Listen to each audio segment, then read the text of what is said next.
Hi and Assalamualaikum. We are from Group 16 and today we are going to present our research article, which the title is Harnessing the Power of ICT, Facilitating Home Learning Through Technology Integration. So now we'll go straight to the introduction. Alright, so the purpose of this research is to identify and review the various aspects that researchers are currently investigating in relation to the topic. The aim is to explore the current trend in education that are relevant to this topic. This research is important as it provides insight into the ongoing advancements and practice in integrating ICT for home learning, highlighting their significant and possible effect on their education. So for the method, the following steps were undertaken to ensure a comprehensive review of this literature. So the first one is the search strategy. We are using Google Scholar, Nature Electronics, and Google Search were accessed to retrieve scholarly publications. For the search keywords, we are using related to the topic, like for example, ICT integration, technology integration, home learning, remote learning, online learning, e-learning, educational technology, and digital education. For the selection process, there are several stages that involve. Firstly, duplicates were removed using reference management software. Then, the title abstract of the remaining article were reviewed to assess their relevance to the research topic. Finally, the full text version of the potentially relevant articles were thoroughly examined to determine their suitability for inclusion based on the research objective and content alignment. So for the number of articles, there are 10 articles were selected for this review. Now we go to the outcome and discussion. For the first article, before that we are using 3 themes for the outcome and discussion, which is benefits, challenge, and best practice. Alright, so for the first article, which the title is Online Distance Learning, the New Normal in Education by Clyde Erickson Nalasco. So the benefits that we have conduct in the article is time and money saving. For the challenge is tendency for becoming easily distracted, and the best practice is student will get a sense of how remote learning might work through an activity called orientation. The second article is Online Learning During COVID-19 Produce Equivalent for Better Student Course Performance as Compared with Pre-Pandemic. Empirical Evidence from a School-Wide Comparative Study. So this article is published by Melson Zhang, Daniel Bender, and Cindy Leon in 2021. Alright, so for the benefit that we get is it increased flexibility. Some students also mentioned that they found it less scary to type queries in the chat box during live online classes than it did to speak up in front of the class. For the challenge, the rapid switch to online learning has brought various challenges for both teachers and students. For example, like some professors might not have had prior experience teaching online, which made learning how to use online teaching technique a little bit difficult. So for the best practice is to stick to the principles of clearly explaining and coordinating an assessment with the course material. For the third article, we got the Online Education in the Post-COVID Era article by Barbara B. Locke published in 2021. So the benefits that we get is it synchronized web conferencing tool like Zoom and Google Meet has made it possible for professionals from all over the world to participate in online class. So by having this platform, we can do lesson throughout the whole world, include also education from another country. Alright, so for the challenge is the access is a significant issue. Like for example, we have like internet connection problem, that kind of stuff. Alright, so next, the best practice. Eliminating assignment and adapting entirely new method is the best practice that we can get by reviewing this article. For the fourth article, the title is Understanding the Role of Digital Technologies in Education, a review by Abid Halim, published in 2022. The benefits is students can now learn a wide range of subjects on their own, while the challenge issue regarding excessive screen time, the efficiency of instructors' use of technology. So the best practice is need to utilizing technology in the classroom. Alright, so for the next article, which is Article 5, Technology Integration in Higher Education during COVID-19 and Assessment of Online Teaching Competencies through Technological Pedagogical Content Knowledge Model by Akram H., published in 2021. So the benefits is it enable people to achieve their goals. For the challenge, it is a bit challenging for teacher to efficiently implement and arrange online instructional programs. And the best practice is to have a long-term investigation. So a long-term investigation should be conducted. Now I will pass it to Izzat.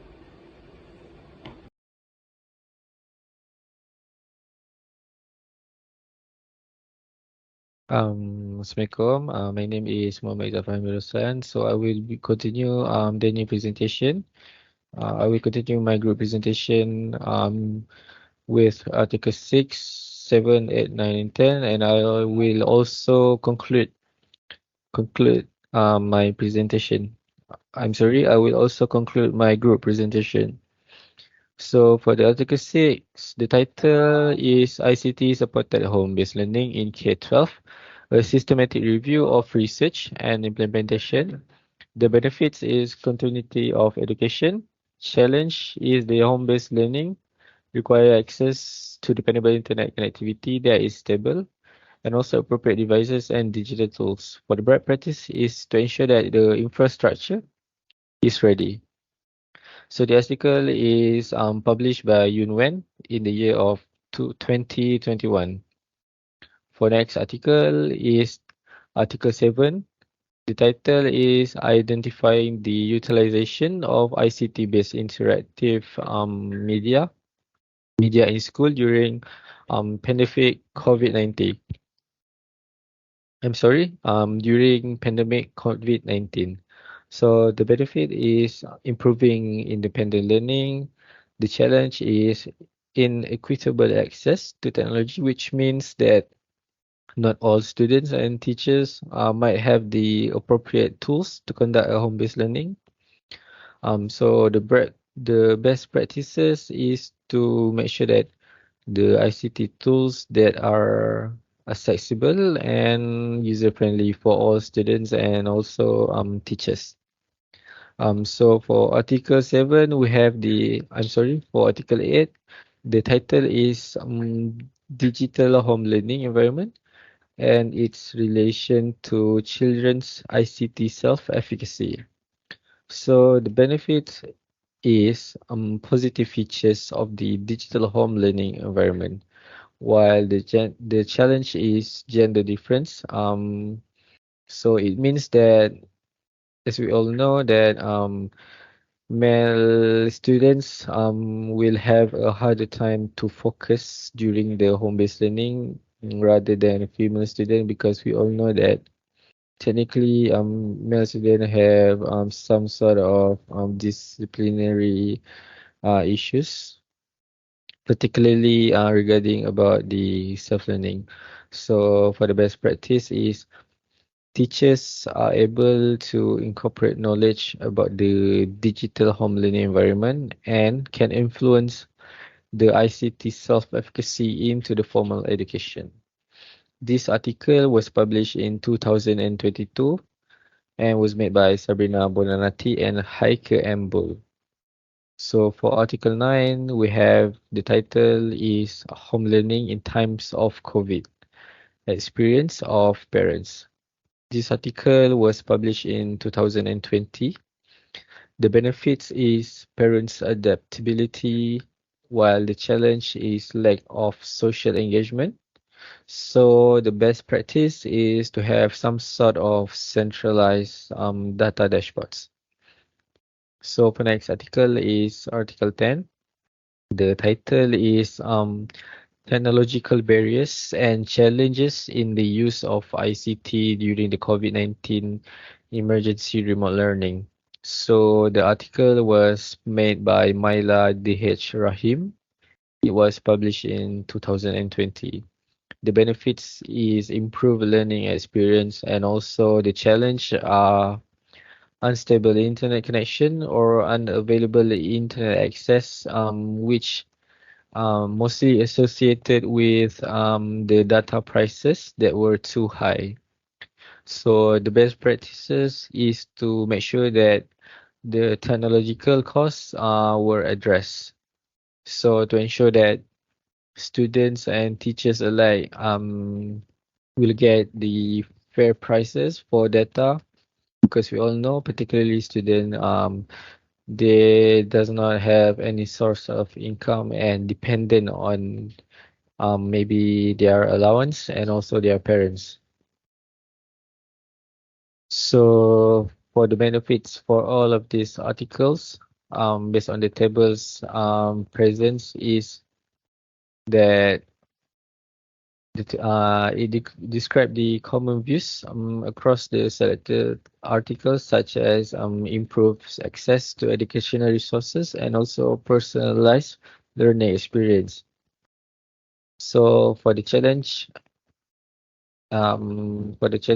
for all of the article that were discussed is that um, the challenges are issues such as digital divide and also equity concern, mostly related to access of technology such as internet connectivity, and also privacy and security risks concern among parents and teachers.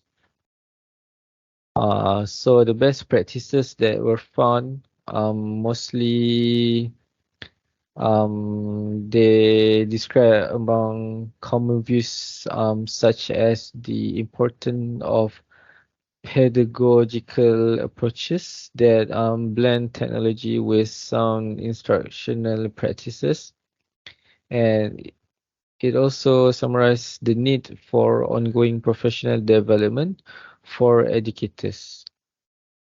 So to conclude this to conclude this presentation, um, based on the findings, the several key takeaways can be derived, which are it can apply in the context of Malaysian higher education, especially considering the learning at home directive that remains relevant due to the ongoing pandemic. So basically, by leveraging the ICT to facilitate home-based learning, higher education institution can enhance access to educational resources and also personalized learning experience, so that they can address the equity concern and also promote the digital literacy skills among students. So that's all for my group. Thank you.